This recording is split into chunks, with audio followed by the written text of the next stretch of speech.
Bien, ahí estoy grabando la clase, ¿ya? Sean todos bienvenidos a su curso de econometría de este segundo semestre del año 2021. Camilo Torres es mi nombre, yo voy a ser su profesor de econometría este semestre. Y lo que quiero que hagamos en esta primera clase, en estos dos bloques, específicamente es, primero, presentarles la asignatura, formalmente, por supuesto. Parece que hay un micrófono abierto, no sé si alguien quiere plantear alguna pregunta, si no, por favor. Voy a pedir que muteen sus micrófonos. Bien, entonces, como les señalaba, lo que vamos a hacer en la primera parte de la clase es presentar formalmente la asignatura. Quiero que todos ustedes estén suficientemente claros con las fechas de las evaluaciones, ponderaciones, con los contenidos que vamos a estudiar a lo largo del semestre, la bibliografía, la literatura que es necesaria para complementar las clases que tengamos todos los días miércoles en la tarde, y además que conozcan un poquito los software con los que vamos a trabajar para hacer análisis econométrico, e inclusive al final de esta clase o de este primer bloque, quiero motivarlo un poquito ahí con el programa que vamos a utilizar, con uno de los dos programas que vamos a utilizar, pero el que va a ser el que vamos a utilizar con mayor frecuencia, que es R, para que así sepan ustedes de qué trata, dónde apunte y qué podemos llegar a hacer con él, que es lo mismo que van a hacer ustedes al final de este curso, o durante el curso en realidad. Bien.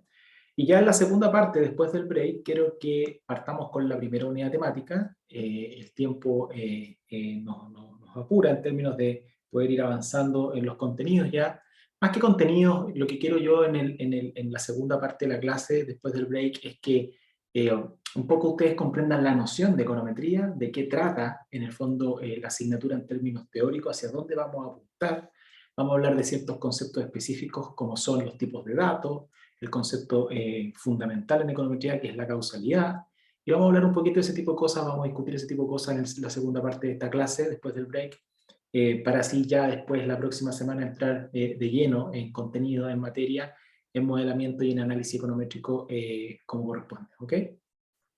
No sé si antes de partir, ¿tiene alguien alguna duda general que quisiera plantear?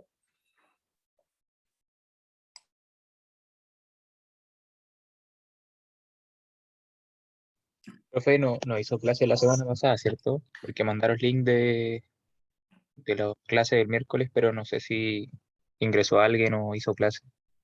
No, no. ¿Qué pasó? Que, claro, mandé el link porque partíamos el miércoles pasado, pero justo ese día ustedes tenían el proceso de inscripción de asignatura. Entonces, claro, me conecté a las 3:30, se conectó un estudiante y ahí me comentó un poquito también en el contexto de la situación en la que estaban.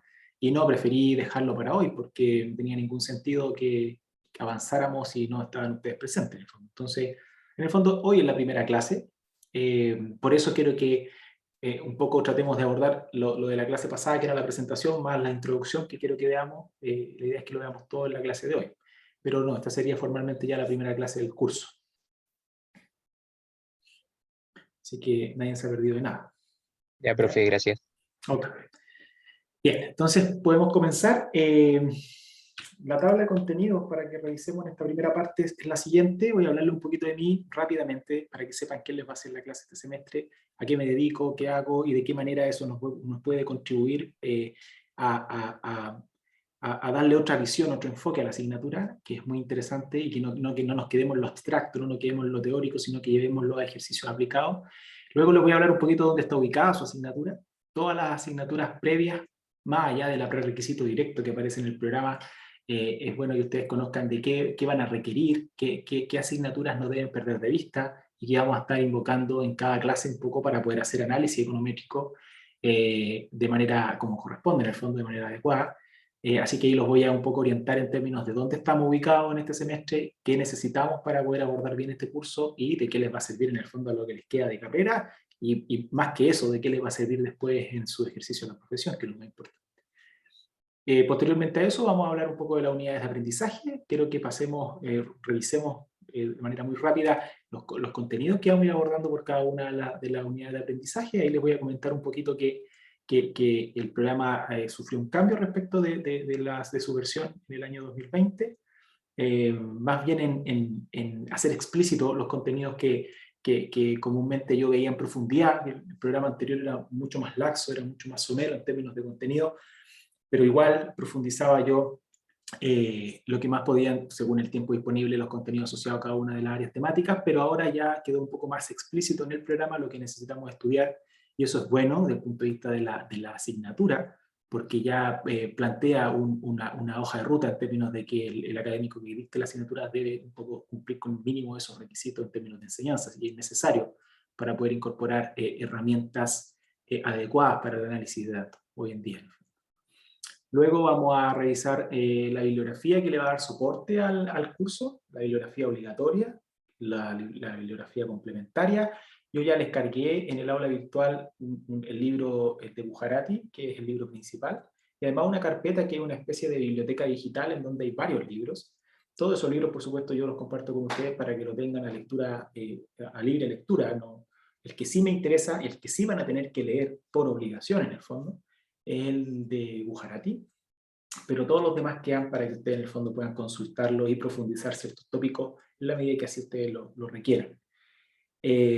Voy a mostrarles por unidad temática la bibliografía que vamos a ir revisando, así ustedes están bien organizados y ordenados en términos de lo que deben estudiar, en términos de complementar la clase que tengamos nosotros todos los días miércoles, y así podamos ahora avanzar y sacarle el mayor provecho al curso, por supuesto.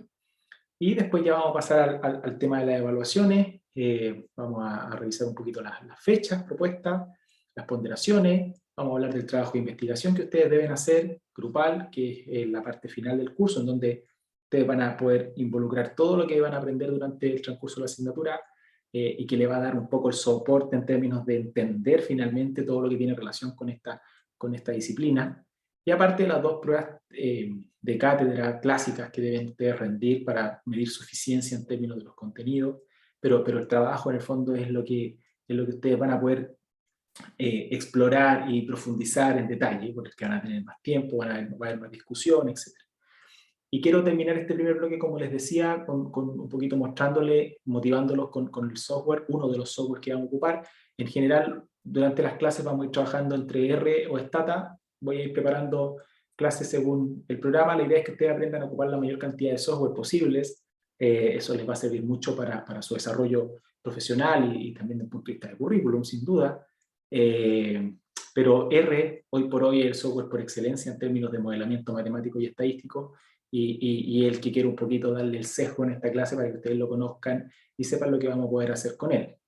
Sin duda Stata es un software muy conocido, muy común en términos econométricos, pero en términos de potencialidad de modelamiento, R está ahí siempre un paso más adelante. Entonces por eso quiero un poquito sesgarme a ese software para que ustedes lo vayan conociendo. A lo mejor alguien ya lo conoce, a lo mejor ya lo han visto en asignaturas previas, ojalá así sea, pero si no, vamos a partir casi desde el instalarlo, abrirlo, esto es para esto, así que vamos a partir desde cero para poder nivelar en el fondo a todo el curso.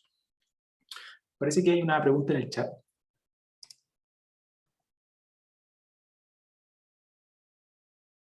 Claro, sí, Marcelo, no lo había mencionado. Gracias por su pregunta. El software es para cualquier computador. Se puede instalar en cualquier sistema operativo. Es gratuito, R es gratuito, y además ocupa una cantidad de memoria marginal, ínfima. Así que no se preocupen por eso. Todos los computadores soportan R. Ahí Stata no tiene esa misma particularidad. Ahí necesitamos un poquito más de máquina para Stata, pero R se adapta a cualquier computador. Así que pierdan cuidado con aquello. Bien, cualquier pregunta que ustedes tengan, yo igual les recomiendo que desmuteen su micrófono y la realicen. Siéntanse la libertad de interrumpirme para que podamos discutir algún tema o para que ustedes pregunten lo que sea necesario, porque a veces el chat no necesariamente lo tiendo a ver de manera muy recurrente y la pregunta puede quedar muy desfasada respecto a lo que estamos revisando. Entonces mejor desmutear el micrófono, es más rápido inclusive, y plantean su pregunta. Eso es lo que quiero que revisemos en este primer bloque, antes del break. Rápidamente hablarle un poquito de mí. Yo soy ingeniero comercial de profesión, de la escuela por supuesto, y mi línea de trabajo, o mi área de estudio específicamente apunta a la economía cuantitativa. A eso me dedico. Yo soy investigador de tiempo completo, soy asesor en materia de economía y recursos naturales del Ministerio de Economía, y además realizo clases, no tan solo acá en la escuela, sino que en otras escuelas de la universidad y en otras universidades, principalmente por un tema de vocación a la docencia. Y me gusta transmitir lo que he podido aprender en este tiempo, y más aún mostrarles los problemas con los que se van a encontrar cuando ustedes quieran hacer econometría en la práctica. Y eso es algo fundamental, porque los econometristas a veces nos encontramos con muchos desafíos al momento de intentar realizar algún análisis o algún modelamiento o intentar asesorar alguna política pública, y eso es fundamental que ustedes en el fondo lo visualicen, lo identifiquen, lo palpen en el fondo para que así cuando ya egresen no se encuentren con muchas novedades desde el punto de vista del análisis, de la aplicación de la herramienta econométrica y tengan una ventaja comparativa en el mercado laboral, que eso es fundamental. ¿Ok? Ahora, yéndonos un poco a la asignatura. La asignatura ya, bueno, ustedes llevan un largo trecho en términos de su avance académico, su avance curricular. Ustedes están ubicados ya en el 8º semestre, a puertas de titularse, o sea, prácticamente no queda nada. Es una asignatura de corte avanzado. Para esta asignatura ustedes requieren una sólida formación en aspectos matemáticos y estadísticos, específicamente cálculo de derivadas. No vamos a hacer nada más que derivadas, no vamos a integrar ni mucho menos, pero sí un buen desarrollo en términos de derivadas y de álgebra matricial. Para la unidad 3 vamos a requerir cálculo de álgebra matricial, cálculo de matrices. Eso es algo que también ustedes deben recordar y revisar. De todas maneras, en la literatura que yo les voy a mostrar hay un apéndice en donde se repasan los elementos fundamentales de cálculo y de álgebra lineal para que ustedes enfrenten bien un curso de econometría, y además también la estadística es el soporte fundamental de la econometría, dado que nosotros todos los modelos matemáticos le vamos a incorporar incertidumbre, y en ese sentido necesitamos usar y abusar las distribuciones de probabilidad, abusar de las distribuciones de probabilidad para poder modelar el error de estimación de nuestros modelos y saber cuán sesgados o lejos, cuán cerca o lejos podemos estar de los valores reales, y así poder tomar una decisión de manera más segura y confiada en el fondo al final del día. En términos de distribuciones de probabilidad, vamos a trabajar con las clásicas, con la distribución normal, la T-Student, la F de Senecor, la Chi cuadrado. Y en la unidad 6 sí vamos a irnos un poco ya a las distribuciones discretas, vamos a irnos a la G, a la binomial, pero son distribuciones de probabilidades corrientes que ustedes bien estudiaron en sus cursos de inferencia o en sus cursos de métodos cuantitativos, que es inclusive el prerequisito de esta asignatura. Pero además de eso, que es como la componente mínima, es necesario que ustedes igual recuerden lo que estudiaron en sus cursos de economía. Si ustedes se dan cuenta, la asignatura ya por definición, su nombre es un nombre compuesto que lo que indica en el fondo es que nosotros queremos medir la economía. O sea, econometría es medición de la economía. Entonces, es una subárea de la economía que intenta cuantificar lo que los modelos teóricos plantean en términos del comportamiento de los agentes en algún mercado, cualquiera sea. Entonces, existe toda una línea de economía en nuestra escuela que ustedes ya pasaron, ahora están en paralelo con economía nacional, pero esa asignatura ya es de corte, corte aplicado, entonces los últimos modelos teóricos ustedes lo estudian en economía internacional, entonces ya están con una buena batería de herramientas para poder poner en la práctica, para poder llevarlo al análisis cotidiano, al análisis de contextos reales. Vamos a tomar mucho la asignatura de micro 1, de macro 1, porque ahí ustedes estudian muchos modelos, de demanda, el de oferta, el de consumo, el de inversión en macro, etcétera, que ahora la idea es que nosotros los podamos cuantificar, le podamos incorporar datos, poder llevarlo a la práctica, que eso es lo que queremos en economía.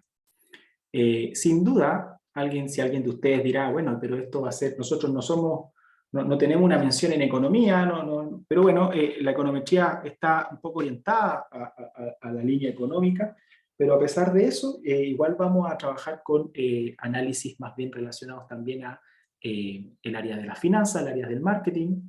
Para el caso de serie de tiempo vamos a trabajar con análisis financiero, para el caso de marketing también vamos a ajustar algunos modelos, por ejemplo, para ver estrategia de publicidad, etcétera. Entonces, la econometría igual es una disciplina, es una herramienta transversal a todas las áreas funcionales de la organización, pero entiendan siempre de que el énfasis de la econometría es medir la economía, entonces la teoría económica es fundamental para hacer una buena econometría. En algún momento, igual, como les decía recién, vamos a tratar de llevarlo a otras áreas del conocimiento, pero el sesgo va a estar específicamente al contexto económico. ¿Okay? En términos de las unidades de aprendizaje, son 7 unidades de aprendizaje. Bueno, este programa igual creo que es un programa que está en un proceso de modificación, porque Si bien el semestre pasado trabajábamos con un programa de 3 unidades temáticas o 4, no me acuerdo, ahora pasamos a 7, pero hay muchas cosas que podríamos ir juntando, pero bueno, eso ya es parte de la edición. Lo importante es que ustedes vayan comprendiendo los contenidos asociados al buen análisis econométrico más que el nombre de la unidad temática. Porque ese es un tema más bien de orden. Pero fíjense ustedes que vamos a tener un estudio acabado en términos de los modelos de regresión lineal. El énfasis va a estar ya en la unidad 3. Ustedes algo de esto estudiaron en su curso de método, los modelos de regresión lineales simples, entonces yo voy a pasar por esa unidad muy rápidamente, pero mi énfasis ya va a estar en los modelos de regresión lineales múltiples, porque me interesa que nos concentremos específicamente en estas 3 unidades temáticas, que es las que uno ocupa en la práctica, en lo que uno ocupa todos los días en cualquier análisis que quiera hacer, que es el modelamiento propiamente tal. Y es muy difícil que uno trabaje con una sola covariable como variable exógena. Siempre hay múltiples variables que están afectando, explicando el comportamiento de una variable de interés. Entonces los modelos simples van a quedar, no van a dar el ancho en el fondo a lo que nosotros necesitamos responder. Por eso ya la unidad 3 un poco se acerca más a la realidad, pero acá vamos a darle una fuerte componente de inferencia, en donde vamos a validar los modelos y vamos a identificar todos los problemas que hay desde el punto de vista de especificación, entre otros, para así poder validar los resultados que obtengamos de nuestro análisis de regresión. Entonces, gran parte del curso va a estar centrado en las unidades 3, 4 y 5. La unidad 1 y 2 las vamos a pasar, inclusive la introducción a la econometría va a ser el segundo bloque, porque ahí quiero sentar los conceptos fundamentales para poder ya entrar a la regresión simple el próximo miércoles. Pero mi norte está en que podamos desarrollar y explotar al máximo las unidades 3, 4 y 5, porque ya la unidad 6 ustedes ya van a tener encima en el fondo un avance en términos de modelamiento, y lo que yo voy a hacer en la unidad 6 es cambiarle el supuesto distribucional al error. Ya no vamos a trabajar en el mundo de la distribución normal, ni sus derivados, que recuerden que la chi cuadrado, la FSN y la t-student son todas distribuciones de probabilidad que convergen a una distribución de probabilidad normal. Bueno, en realidad todas las distribuciones de probabilidad, según el teorema central del límite, convergen a la distribución normal, pero ya en la unidad 6 nosotros vamos a trabajar con modelos de elección discreta, en donde nuestra variable de respuesta o nuestra variable de interés ya puede tomar otro tipo de características, puede ser un porcentaje, puede ser una probabilidad de ocurrencia, y eso es muy interesante desde el punto de vista del análisis actualmente. Entonces, ahí nos vamos a concentrar en la unidad 6. Y finalmente, vamos a pasar a otro mundo, ya hasta la unidad 6 vamos a trabajar con datos de corte transversal, cosa que voy a explicar más adelante qué significa eso, qué son los datos de corte transversal, pero ya en la unidad 7 vamos a cambiar un poco de órbita y nos vamos a ir a los modelos de series temporales para poder realizar pronósticos, para poder proyectar hacia el futuro el comportamiento de ciertas variables económicas o variables de cualquier índole que ustedes estimen conveniente, ¿ya? Entonces ese es un poco los títulos de cada una de las canciones que vamos a ir escuchando durante la asignatura, pero quiero mostrarles un poquito más detalle el programa. Ustedes tienen este programa ya disponible en su aula virtual, pueden revisarlo después en detalle en términos de la descripción. Confírmenme si están viendo el PDF que estoy mostrando. Sí, profe, sí se está Sí, viendo. profe, se ve todo. Súper. Entonces, la descripción la pueden revisar ustedes después con mayor detalle, los resultados de aprendizaje, etc. Pero aquí está el detalle ya por unidad temática. Entonces, si se dan cuenta, van a haber cosas que nosotros vamos a estudiar en la unidad 2, pero que al final se van a robustecer, potenciar y profundizar en la unidad 3. Cuando ya nosotros generalizamos los modelos, lo extendemos para poder incorporar más covariables en nuestro análisis y cada vez intentar representar de mejor manera el comportamiento de nuestra variable de interés, nuestra variable dependiente, que es la que nos interesa modelar. Y ya pasamos luego a la inferencia, y las unidades 4 y 5 son específicamente unidades de validación, donde nosotros vamos a validar que se cumplan los supuestos fundamentales de los modelos de regresión, solo con el propósito de que los resultados obtenidos a partir del ajuste del modelo, nosotros podamos interpretarlo y tomar decisiones con ellos. No sacamos nada con ajustar un modelo, se van a dar cuenta que pasa a ser trivial el ajustar un modelo de regresión en R o en Stata. Lo que sí es importante es que ustedes en el fondo estén seguros que los resultados de ese modelo sirven para la toma de decisiones, sobre todo en el caso que ustedes estén a cargo de tomar una decisión en una organización, porque en la medida de que esos modelos no se validen, cualquier cosa que usted pueda hacer posteriormente o guiar por esos resultados van a estar completamente fuera de contexto o alejada de la realidad. Entonces es fundamental que usted valide los modelos para así que los resultados que obtenga los pueda utilizar de manera confiada. Y bueno, como les decía, ya la unidad 6 vamos a nosotros cambiar un poco la sintonía del modelamiento, todo lo anterior se mantiene. La gran diferencia de la unidad 6 con la unidad anterior es que ahí ya vamos a trabajar con otro método de estimación de parámetros. En la unidad 6 vamos a trabajar con el método de la máxima verosimilitud, que es otro método de estimación de parámetros de los modelos. Por supuesto, en su minuto van a entender a qué se refiere eso en profundidad. Vamos a venir trabajando en las unidades anteriores con el método clásico por excelencia de econometría, que es el método de los mínimos cuadrados, que dicho sea de paso, el método de los mínimos cuadrados ordinario es exactamente igual al método de la máxima verosimilitud en términos de resultado, cuando asumimos distribución normal o cuando los errores se distribuyen de manera normal. En la medida que estemos en el mundo de la normalidad, ambos métodos entregan exactamente los mismos resultados, pero el problema pasa cuando ya la distribución de probabilidad del error o la distribución de probabilidad de la variable respuesta o del estimador, que es el que nosotros queremos un poco encontrar, no se distribuye de manera normal y necesitamos acudir a otras distribuciones de probabilidad. Entonces ahí el método de máxima verosimilitud, perdón, el método por excelencia que se utiliza. Podríamos partir con máxima verosimilitud desde el momento 1, en el fondo. ¿Ah? Y a veces se hace eso en los cursos, pero yo prefiero que ustedes conozcan todos los métodos que existen y sepan las ventajas y desventajas que tiene cada uno de ellos, y después discriminen y seleccionen el que más les acomoda para cualquier análisis. ¿Ya? Hay métodos que son un poco más abstractos, más complejos a lo mejor desde el punto de vista de la especificación matemática, pero al final del día, cuando los analicemos, los discutamos y los entendamos, se van a dar cuenta que son muy sencillos de aplicar o de comprender. ¿Ok? Y finalmente la unidad 7, la unidad 7, que es esta unidad se llama Introducción a las series de tiempo, porque claro, series de tiempo comúnmente se estudia en un curso por sí solo, es todo un semestre si uno le quisiera dedicar la premura que corresponde,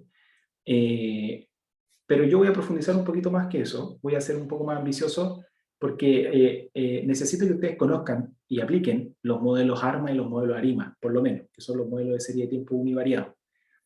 Ese es mi sueño en el fondo. Ojalá que ustedes alcancemos a revisar esos modelos en el curso, ustedes alcancen a hacer ejercicios aplicados y entender esos modelos para que les quede en el fondo una herramienta muy utilizada hoy en día para la predicción de variables económicas o variables en general.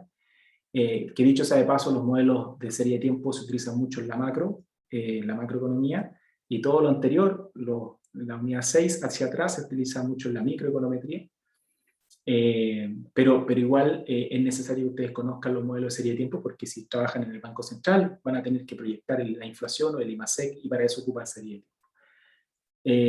Lo que va a quedar ahí pendiente, pero de todas maneras yo les voy a entregar material para que ustedes lo puedan seguir consultando, al que les interese, son los modelos de serie de tiempo multivariados, los modelos WAC, que debo ser en el fondo realista, no vamos a alcanzar por un tema de tiempo a verlos, pero eso puede quedar para estudio de ustedes en la medida que les interese en el fondo profundizar en aquello. ¿Ah? Pero aquí yo les voy a alcanzar a entregar una interesante batería de modelos que les van a servir para ya hacer los primeros análisis, y lo demás en el fondo se va puliendo en la práctica.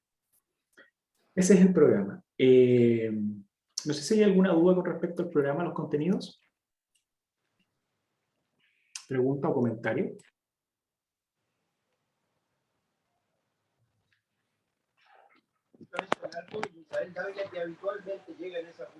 Hay un micrófono desconectado. Ahí. Listo. Bien. Vamos a continuar entonces ahora con la bibliografía.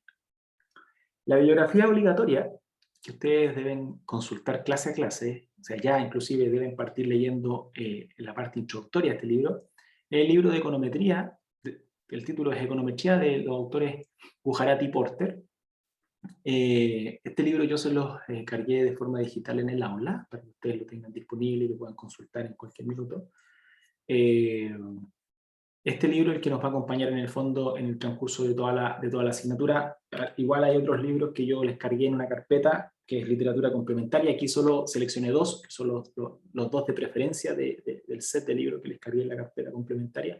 Tal como dice su nombre, esta es de lectura complementaria en la medida que ustedes quieran profundizar o leerlo desde otro punto de vista, porque estos autores plantean ciertas teorías o ciertas aproximaciones matemáticas de otros puntos de vista, y eso es interesante desde el punto de vista del entender de otra manera, en el fondo, lo que queremos hacer. Amplía la visión desde el punto de vista del modelamiento. Este libro de Stock y Watson es sumamente recomendable. Este libro, inclusive en el apéndice, tiene una especie de repaso de los conceptos necesarios de matemática y de estadística que ustedes deben saber para un curso de econometría, así que es un buen libro que ustedes pueden consultar de manera complementaria. Y bueno, no está de más mencionar el clásico de Woolrich, que es un libro introductorio que les sirve bastante para poder partir o para poder comenzar a entender lo que apunta, lo que pueden llegar a hacer con econometría.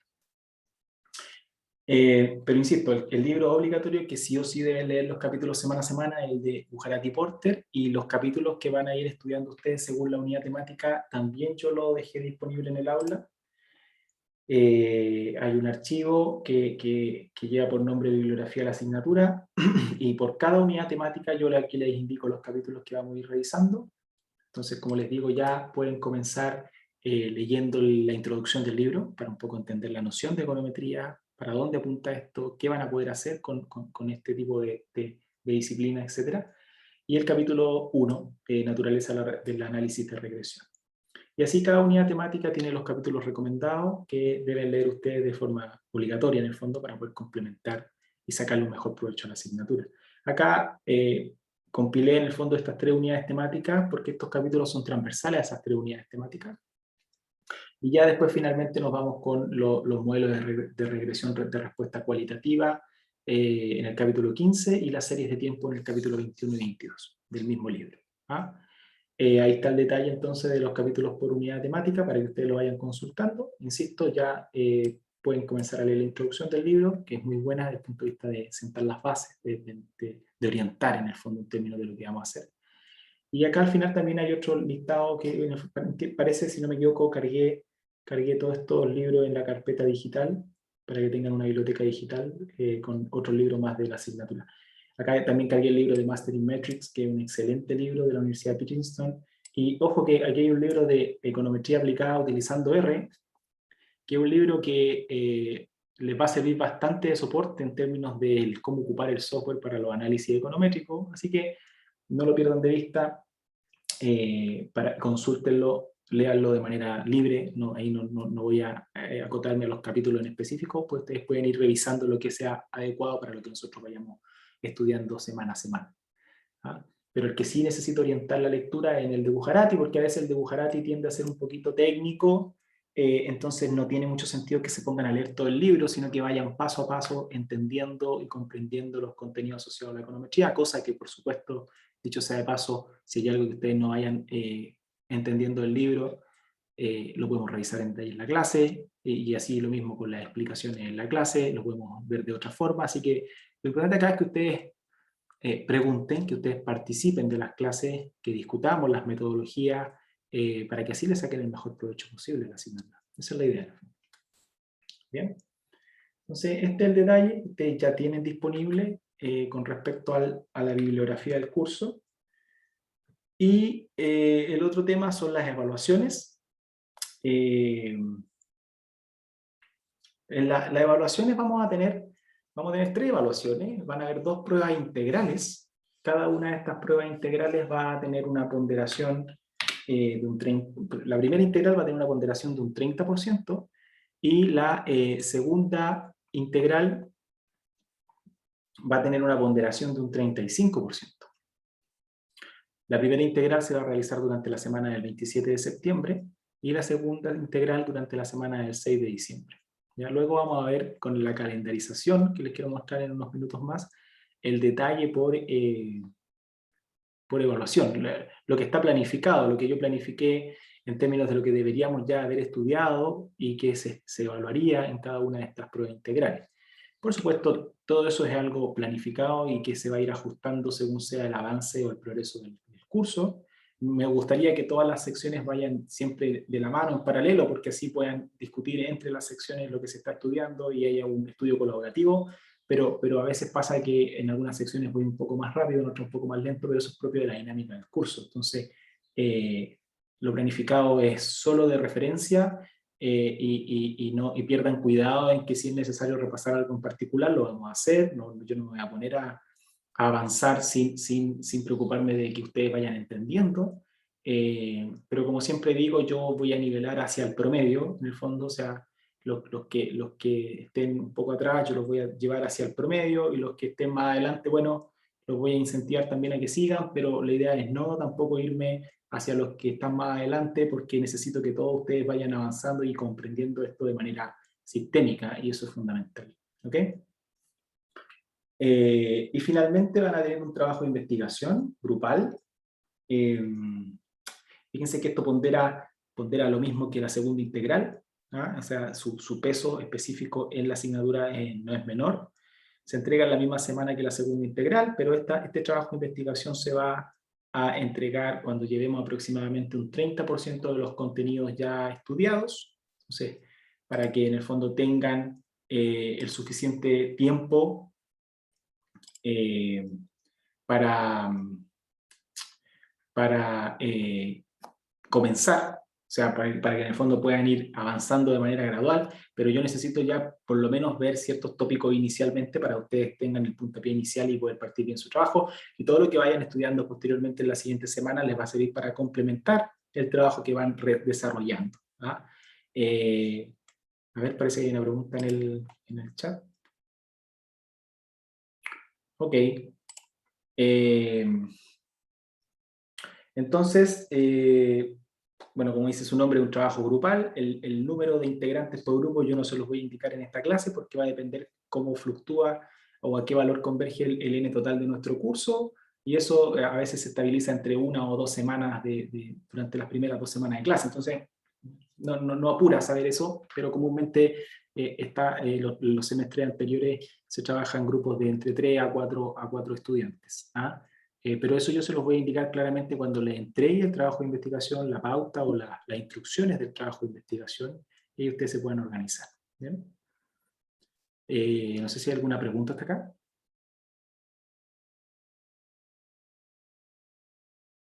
Ok, entonces, este trabajo de investigación en particular, la idea es que ustedes vayan presentando avances, o sea, como mínimo deben presentar un avance, porque eso va a ser evaluado en la rúbrica. Y ese primer avance, en el fondo, a lo que apunta es que ustedes me envíen la pregunta de investigación que quieren responder, la teoría económica que un poco le van a dar sustento a esa pregunta de investigación, y los datos, o sea, los posibles datos, o ya los datos que van a ocupar para poder realizar el trabajo. Entonces, con eso vamos a revisar si la pregunta es atingente, si tiene sentido desde el punto de vista pragmático, y si es que los datos son los adecuados para poder responder esa pregunta. Y una vez que ustedes tengan eso lo suficientemente ok, van a poder ya continuar y avanzar de manera bastante rápida. Créanme que esa parte, la que yo acabo de mencionar, demora, equivale a un 40-50% del trabajo, porque el plantear una buena pregunta que tenga sentido y que existan los datos adecuados para poder modelar y dar respuesta a esa pregunta es la parte que se podría decir más compleja. En la práctica, lo más complejo que uno se encuentra cuando está haciendo investigación, en que los datos sean de calidad, en que la pregunta tenga un impacto, y al final del día, después ya el modelamiento propiamente tal, pasa en el fondo ya, pasa a ser más sencillo en términos de lo primero, ¿ok? En relación a lo primero. Así que es necesario que ustedes ahí vayan recibiendo feedback de mi parte en términos de si van bien orientados con lo que pretenden hacer, y no se encuentren al final del curso con que el trabajo no tiene ningún sentido, o que ocuparon mal una metodología, o que realmente la pregunta había un problema de endogeneidad, o que los datos realmente no servían para responder esa pregunta, entre otros problemas que uno comúnmente se ha encontrado en semestres anteriores. Entonces, la idea es que ustedes vayamos conversando durante el semestre en términos de cómo se puede hacer un buen trabajo de investigación en términos econométricos, o en materia econométrica, para que así puedan asegurar, porque inclusive fíjense que una nota no menor en términos de la presentación de examen. Y bueno, ustedes saben que la nota de exhibición del curso es de una nota 4,0, y en el caso de que usted no se logre eximir, el examen pondera un 30% y se va a realizar en la semana del 20 de diciembre. Y aquí se evaluaría todo, en el fondo, lo que estudiamos en el curso. ¿Ah?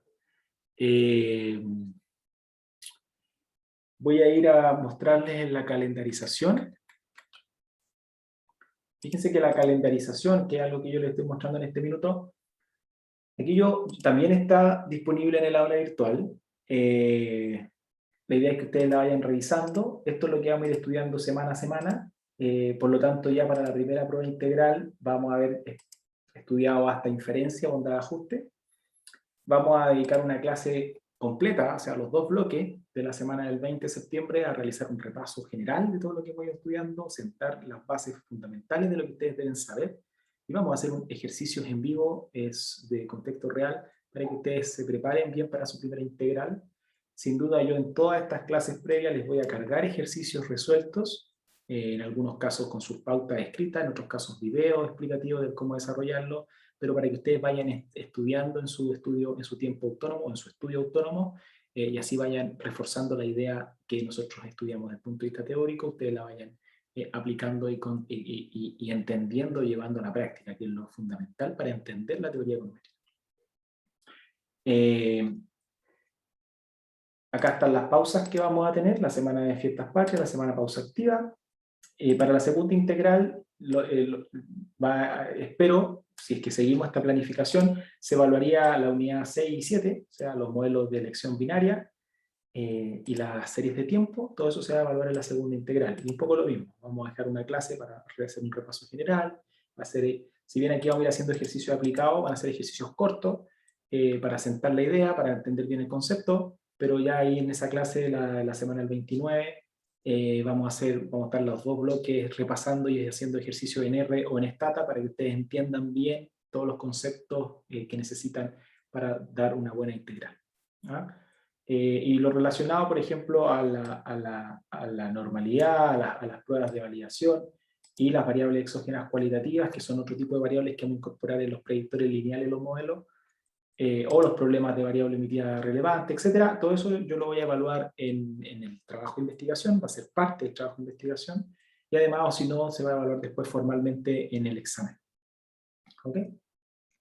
Y después tenemos el cierre ya, evaluaciones recuperativas, el examen, y el término que va a ser a fin de año en la medida que todo vaya según lo planificado. No sé si hay alguna duda con respecto a esto, dudas, preguntas o comentarios.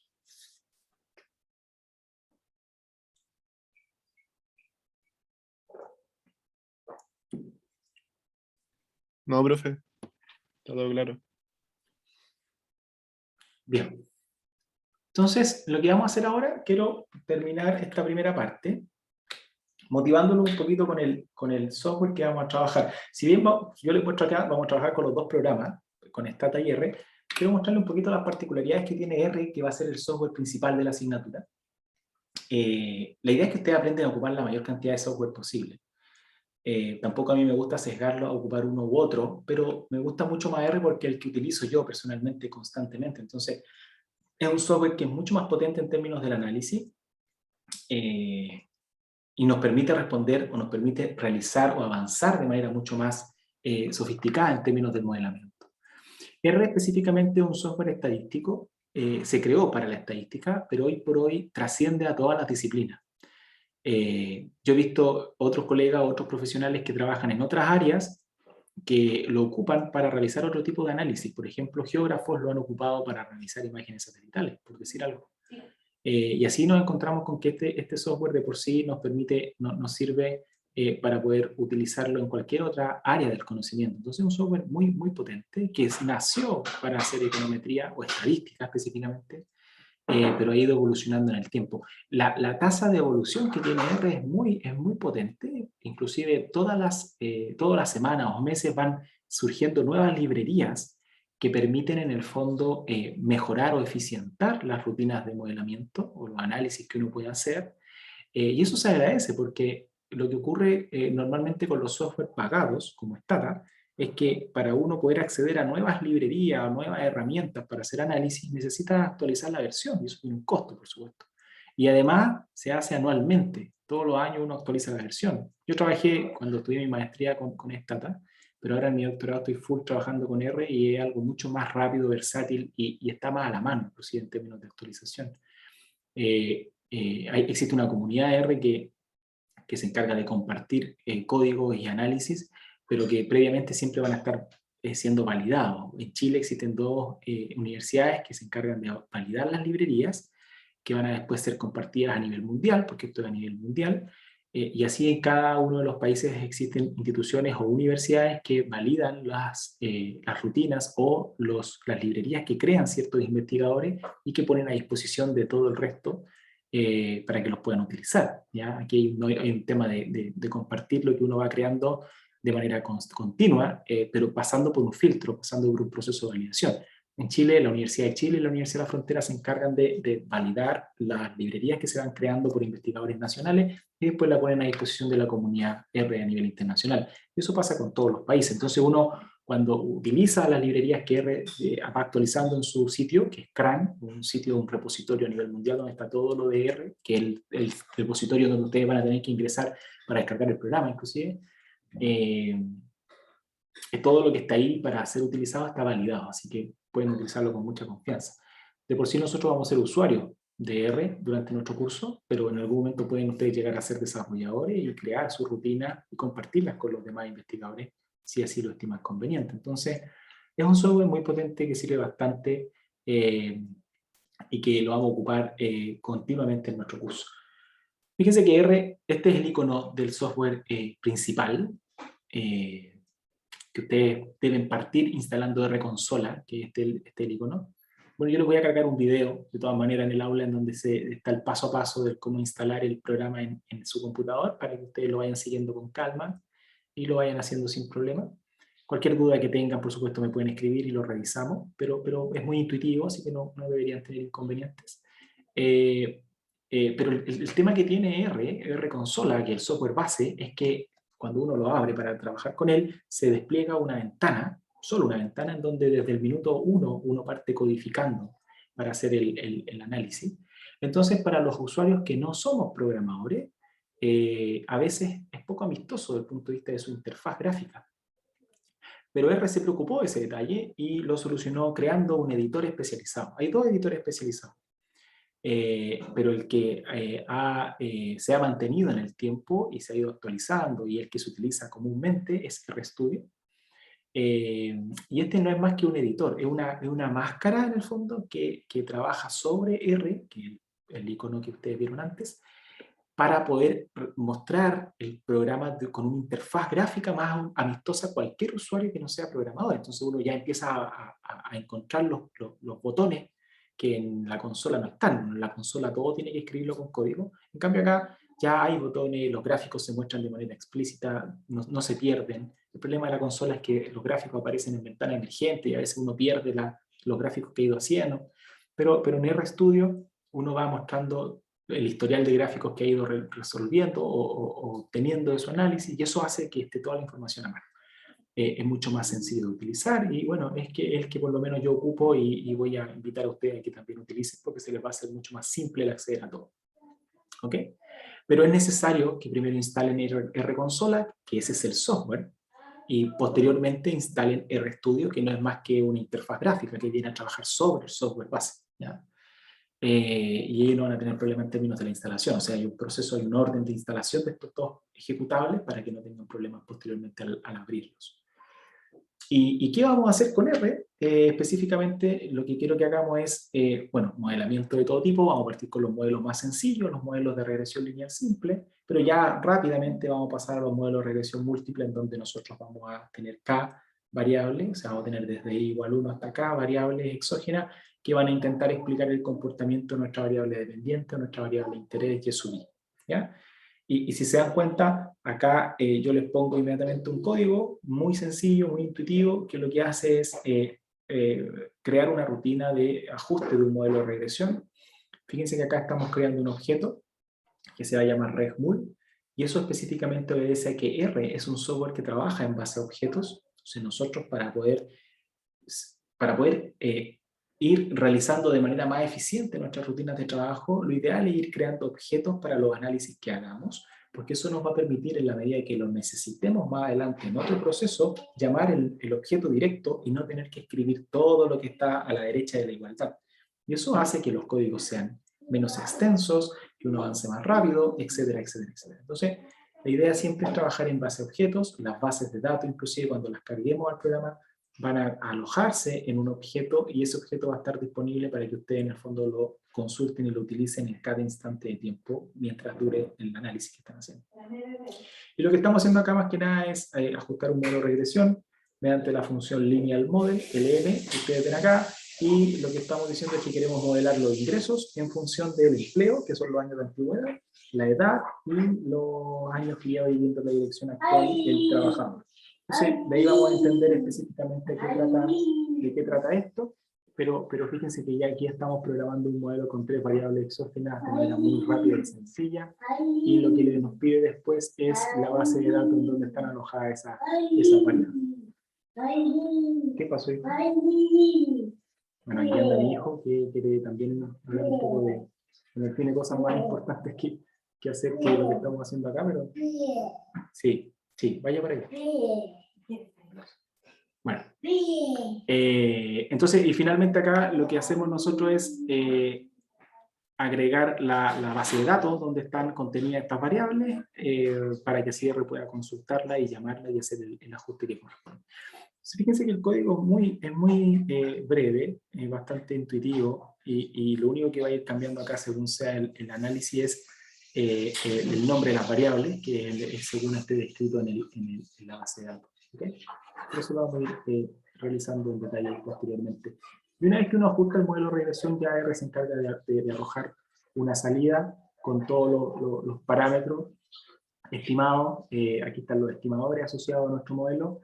El que me interesa que después nosotros logremos interpretar y comprender con su respectivo error estándar y los valores asociados a sus T, a los valores T asociados a su distribución para poder evaluar si son estadísticamente significativos con su respectiva probabilidad. Entonces, bueno, esto es para hacer inferencia, para poder evaluar si el parámetro es estadísticamente significativo, cosa que vamos a estudiar posteriormente ya en la unidad 4. Pero esta es una salida convencional, clásica, de un modelo de regresión, y es aquí donde yo quiero que nos concentremos en la validación de estos estimadores, en la interpretación de estos resultados, porque la codificación va a ser algo que ustedes vamos a ir generando en conjunto, clase a clase, o las clases que tengamos práctica, o yo se los voy a entregar a ustedes en un script listo, y eso va a ir adaptándose según el ejercicio que hagamos. Entonces, no quiero que la concentración de ustedes se vaya al código, sino que se vaya más bien al análisis de los datos, al análisis de los resultados y a evaluar si es que los modelos están pudiendo responder lo que nosotros queremos analizar. Y posteriormente ya viene toda la salida gráfica que ustedes estimen conveniente. Este es un gráfico típico en donde tenemos los datos observados que tuvimos a partir de nuestra muestra, nuestro modelo de regresión ajustado en línea azul y el área sombreada representa el error de estimación de este modelo ajustado. Y ahí vamos a entender en el fondo qué quiere decir que existan puntos observados al interior del área azulada y por qué hay otros puntos que están fuera. Bueno, esas cosas que lo vamos a dejar para cuando lo vayamos estudiando en términos teóricos, pero si se dan cuenta, los gráficos ya tienen una interfaz un poco más amistosa, más bonita, más atractiva en términos visuales y nos va a permitir hacer un buen análisis en nuestros contextos, este es el mundo de los datos de corte transversal. Aquí estuvimos trabajando con una muestra en un instante de tiempo determinado, pero también vamos a poder hacer análisis de series de tiempo en R. Vamos a poder comprender o conocer las componentes de una serie de tiempo en R. Este es un código que luego en su minuto van a conocer y van a entender de qué trata, pero finalmente a lo que apunta es que ustedes puedan, a partir de una serie de tiempo observada, que es la trayectoria que ustedes ven en el gráfico superior, puedan descomponer todas sus partes o componentes que tiene, en este caso su tendencia, su estacionalidad y su aleatoriedad, que son 3 componentes de las series de tiempo. Existen más, también está la ciclicidad, pero la ciclicidad la podemos obtener a partir ya de estas componentes. ¿Pero con qué objetivo? Con el objetivo de ir entendiendo, bueno, cuál es la dinámica de esta variable en el tiempo, cuántos shocks ha percibido a lo largo de su historia, porque fíjense que la aleatoriedad que nos muestra, el gráfico de aleatoriedad que está al final, abajo, nos muestra un poco cuán variable ha sido esta variable en el fondo a lo largo de su historia. ¿Y de qué sirve eso? Finalmente sirve un poco para orientarnos en términos de, bueno, ¿cuál es el mejor instante de tiempo en el cual nosotros podemos ajustar un modelo de regresión de serie de tiempo? ¿Con qué objetivo? Con el objetivo de después realizar una predicción. Si queremos proyectar hacia el futuro el comportamiento de esta variable, independiente cual sea, necesitamos ajustar un buen modelo que represente su historia, que represente el comportamiento pasado, porque de lo contrario, si ajusta un modelo que no logra representar de manera adecuada este comportamiento, todas las proyecciones hacia el futuro van a dar cualquier resultado. Entonces la aleatoriedad tiene mucho que decir en términos de qué instante de tiempo es el más idóneo para yo ajustar el modelo de regresión. Y fíjense que acá lo que se recomendaría en este caso, para este ejemplo, es desde el 1985 en adelante, porque ahí la variable tiende a estabilizarse en términos de su comportamiento y en ese sentido va a permitir que el modelo se ajuste mejor y que las proyecciones finales que nosotros obtengamos de ese ajuste tengan un menor nivel de incertidumbre. Y al final del día, para la toma de decisiones, eso es fundamental, porque mientras menor incertidumbre tenga, más confiado voy a estar yo en términos de la decisión que debo tomar, y posteriormente más cercano a la realidad voy a estar en términos de los resultados. Eso es lo más importante de todo. Parece que hay una pregunta en el chat. ¿Se escucha mal? Por favor, confírmeme si se escucha bien o mal. Escucha bien. Ya, que a veces hay varios shocks externos, domésticos, que afectan un poco el audio, pero bueno, ya estamos vamos a volver a la normalidad en algún minuto. Eso es lo que podemos revisar en términos de una serie de tiempo, y con qué fin. Como les decía, bueno, la idea es que pasemos a los modelos de series de tiempo ARIMA o ARMA, para poder realizar proyecciones, finalmente, que es lo que nos interesa. Bueno, la codificación la estudiaremos en su minuto, eso no es algo complejo de comprender, ahí están los órdenes que nosotros le vamos a dar al modelo ARIMA, pero finalmente lo que nos interesa es ver, bueno, cómo se está comportando la proyección de nuestra variable de interés. Fíjense que aquí cambié la variable, esta es otra, pero independiente de cuál sea su nombre, fíjense que vamos a tener los datos observados, que son los que se ven aquí con la línea negra, y finalmente vamos a tener una proyección de color azul, y con un área sombreada que representa la incertidumbre o los intervalos de confianza asociados a esta estimación puntual. Y si se dan cuenta, lo que buscamos un poco es lo que estamos observando acá, o sea, que el intervalo de confianza esté muy acotado a la estimación puntual, porque al final del día este intervalo de confianza lo que nos muestra es los posibles valores que puede tomar esa variable en la proyección. Entonces nosotros estamos diciendo que para este momento, para 1960, esto es una data trimestral, para el trimestre J, vamos a tener un valor puntual estimado, pero un nivel de un intervalo de confianza que va a ir de tanto a tanto, y eso finalmente nos va a mostrar los posibles valores que podría tomar la variable en ese minuto. Entonces, mientras más acostado esté el intervalo de confianza del valor puntual, más certera va a ser mi predicción, y en ese sentido mayor confianza me va a entregar a mí desde el punto de vista de la decisión que deba tomar. Si se dan cuenta, mientras nos vamos alejando en términos del momento inicial de la proyección, va aumentando la incertidumbre, y eso tiene bastante de intuición, de lógica. ¿Por qué? Porque nos estamos alejando hacia el futuro, en el fondo, y por supuesto menos forma de saber los posibles efectos o los shocks con los cuales pueda ser estimulada esa variable, vamos a poder incorporar en nuestro análisis. Entonces, mientras más cercano al momento inicial de la predicción, si se dan cuenta, tenemos acá un nivel de incertidumbre muy acotado, mucho menor, y eso es muy valioso desde el punto de vista del análisis. Eso es lo que necesitamos. Nos vamos a encontrar también con proyecciones que van a tener un nivel de incertidumbre enorme, y ahí inmediatamente necesitamos pensar en desechar ese pronóstico, porque al final del día el valor que puede tomar esa variable hacia el futuro puede estar en cualquier parte, y no nos sirve absolutamente de nada desde el punto de vista de la toma de decisiones hoy. ¿Quién ocupa mucho esto? Bueno, el Banco Central, por ejemplo, para realizar política monetaria. ¿En qué sentido? En el sentido de que, por ejemplo, para poder realizar política monetaria hoy, lo que tenemos que evaluar es cómo se va a comportar la inflación a 12 meses. Ustedes bien saben de esos cursos de macroeconomía, que según sea el comportamiento de la inflación a 12 meses, ustedes van un poco hoy a decidir qué hacen con la tasa de interés, por ejemplo, si la aumentan o la disminuyen.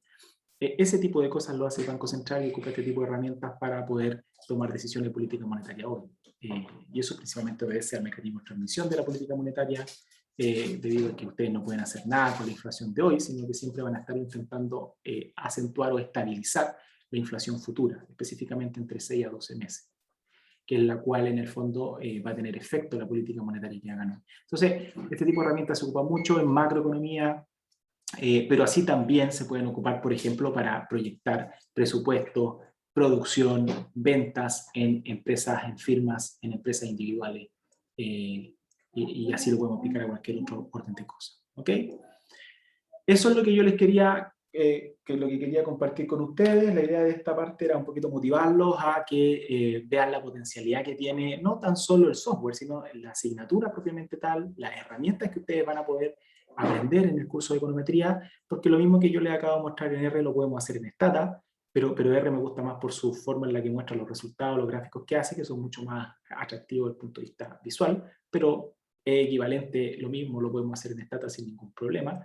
Pero más que nada yo quiero motivarlo a ustedes a que se den cuenta de la potencialidad que tienen las herramientas que vamos a estudiar, y así en el fondo ustedes ya vayan pensando en qué lo podrían aplicar, que un poco les va a ayudar después a hacer o proponer su trabajo de investigación grupal.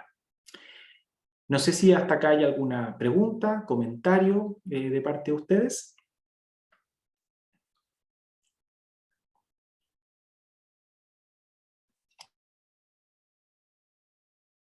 Profesor, ¿se escucha, no? ¿Se escucha? Sí. ¿Las pruebas van a ser netamente utilizar el R? ¿O va a ser también como teórico? Preguntas como de conocimiento teórico, alternativa, o desarrollo en papel, por así decirlo, tomarle foto y todo. Va a haber un poco de todo. ¿No? Hay una parte que es aplicada en software, pero hay otra parte que es de análisis teórico y de demostraciones. Entonces vamos a ir estudiando la teoría a lo largo del curso, vamos a ir haciendo las demostraciones que correspondan. La idea es que ustedes después eso, yo le voy a cambiar el contexto y ustedes lo sepan resolver. Entonces la prueba de econometría, las integrales tienen dos partes, una parte teórica y una parte aplicada. Tienen sus respectivas ponderaciones según sea la complejidad que tenga cada una de las partes, pero siempre se van a encontrar con una parte teórica y una parte aplicada. Así que, principalmente porque como estamos trabajando con R, que es gratuito, pueden todos ustedes tener acceso al programa y hacer los análisis. Eso, la idea es que vayamos resolviendo análisis en el software durante toda esta semana, y cualquier problema que tengan ustedes con sus computadores, etcétera, lo podamos resolver a tiempo. Pero tiene dos partes, una parte teórica y una parte aplicada, las integrales. Buena pregunta, gracias. ¿Alguna otra pregunta o comentario?